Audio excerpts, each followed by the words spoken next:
FMC and UST researchers muling nagbigay ng karangalan sa Nueva Ecija matapos kilalanin sa isang internasyonal na komperensya.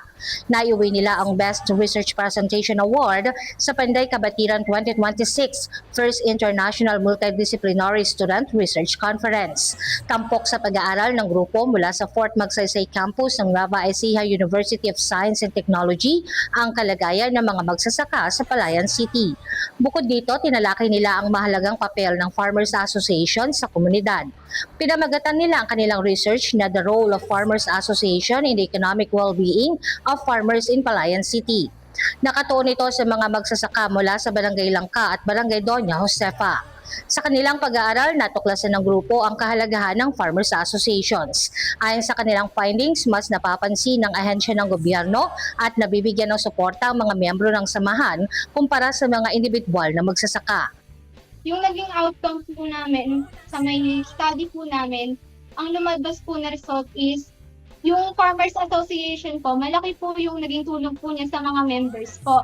Dahil po naging way din po siya para po makahingi din po ng support sa may Department of Agriculture. Kasi po, yung mga na-interview po namin na mga respondent po namin, sabi po nila kung isa-isa po sila na manghihingi po ng support is hindi po sila ganun napapansin, hindi po sila napagbibigyan.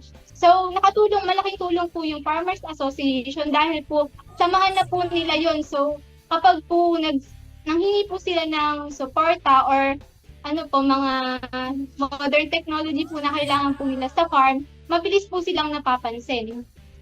Dahil dito nakita ng grupo ang malaking epekto ng organisadong samahan.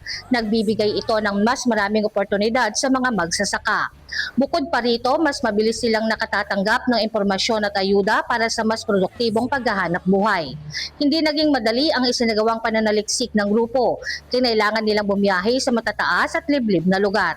Kabilang sa kanilang respondents ang mga indigenous peoples tulad ng Aita at Igorot communities. Gayunpaman, naging hamon ng language barrier sa ilang panayam. Mas bihasa kasi sa Ilocano at Sambal ang ilan nilang respondents kaysa Tagalog. Sa kabila nito, nagpatuloy ang grupo sa kanilang misyon. Isa pa po sa mga naging challenge sa amin is kasi po karamihan po ng members po ng Farmers Association po na respondent po namin ay indigenous people. Kasama po yung mga Aitas tsaka po mga Igorots. So, naging challenges po sa amin yung pakikipag-communicate po sa kanila kasi po yung mga matatanda po na may age na po na 50s ay hindi po ganun ka-fluent po sa Tagalog. So, nahirapan po kami dahil may gamit po nila yung salita po ng Ilocano, Sambal.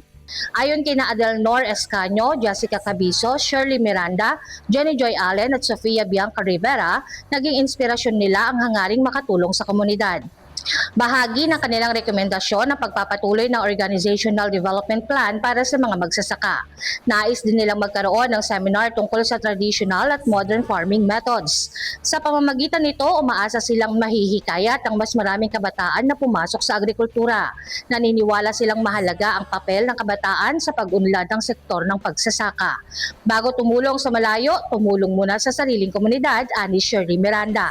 Ibinahagi rin ng grupo ang pasasalamat sa kanilang research advisor na si Rochelle Ann Mata Castillo.